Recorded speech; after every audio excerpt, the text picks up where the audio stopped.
Yo, how you going? I hope you're going well. I don't know if you've seen one of these things before. I don't even know if you know what this is, but this is something really cool. Check this out.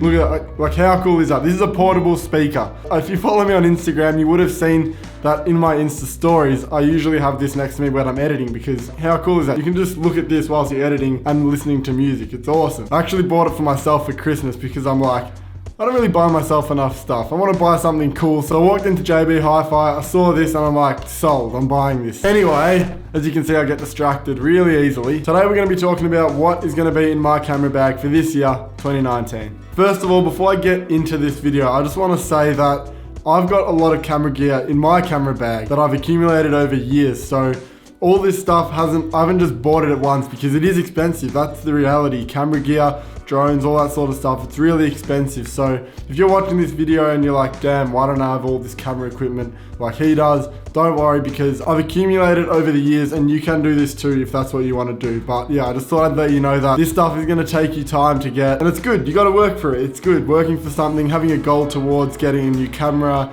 a new drone, a new lens, all that stuff. It's really good to work towards. And I think it makes you value your equipment a lot more. But with that being said, let's get into the first item. All right, so I'm going to go from newest to oldest. So this thing here, which is a variable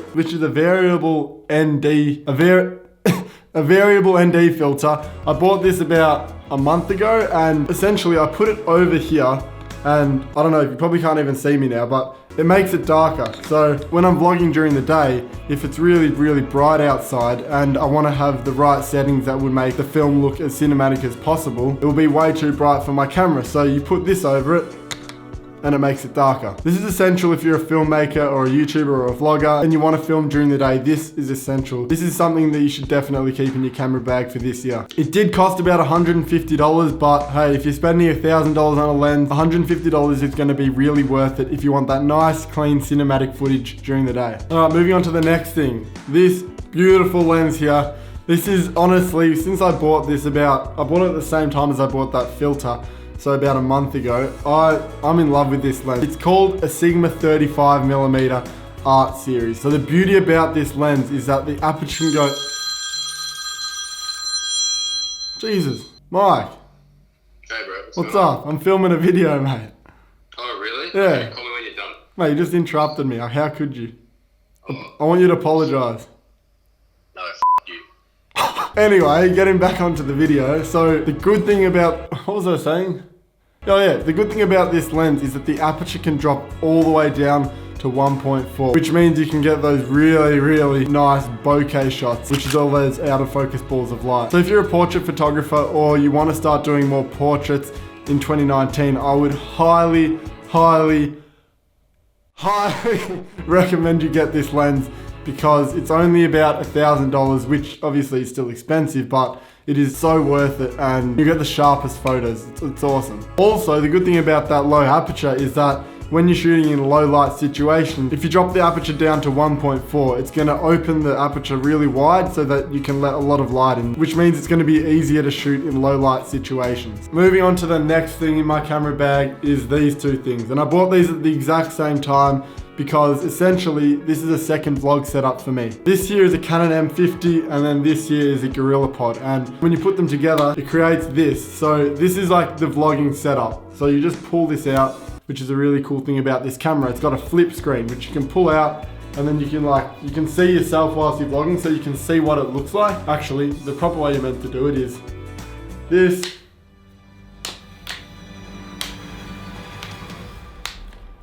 Yeah, like that, and then you just hold it out and you vlog. But yeah, I bought this camera because the one that I'm filming on right now, although it's a lot better quality and the vlogs look better aesthetically, this one's just really light and it's really good to just quickly whip out if I want to vlog something fast. For the camera here, I think it was around $1,000, which is pretty good because it does shoot in 4K and it comes with the lens as well. And this GorillaPod here, because it's a good one, it costs about $80, so altogether just over $1,000, but once again, worth it. Next thing on the list is this rocket blower or rocket duster, whatever you want to call it. What this little beast does is it blows the dust off your lenses and off your image sensor. So if you're changing lenses a lot, this is like a go-to. It's 15 bucks off eBay. I'll leave a link down below for where you can get one of these from, but yeah, it's awesome. It's so worth it. The way you use it is, so here you'll take your lens off just like this, and then a lot of the time on your image sensor here, this is where all dust accumulates. So you want to hold the body like this so that dust won't be able to fall onto it, and you just do that, and it will blow all the dust right off. And then you do the same to your lens, hold it upside down. Always make sure you're holding it like this when you're ever blowing dust, because if you hold it the other way, a lot of dust is just gonna fall onto it. Then once you've done that, smack the lens back on. Yeah, and then you're set, and now you got a clean sensor, a clean lens for only 15 bucks. All right, this next thing is probably the most expensive thing. No, not probably. It is the most expensive thing in my camera bag, and it's this lens. The 70-200. This is a Sony 70-200 f2.8 G Master. This lens is a beast, and I don't say that lightly. Like, this lens is my favorite lens to use for street photography because it allows you to get photos like this one here, and they're really in-depth shots. The really cool thing that I love about this lens is, say when you're on a street photography shoot and there's a photo opportunity, but it's like, it's too far away. You're like, oh, it's too far away, I can't get it on my lens. With this lens, if you see a cool photo that's like 50 meters away, you can just go bang, and you've shot it. It's amazing. This lens is a must if you're a street photographer. And this is obviously like one of the higher range lenses.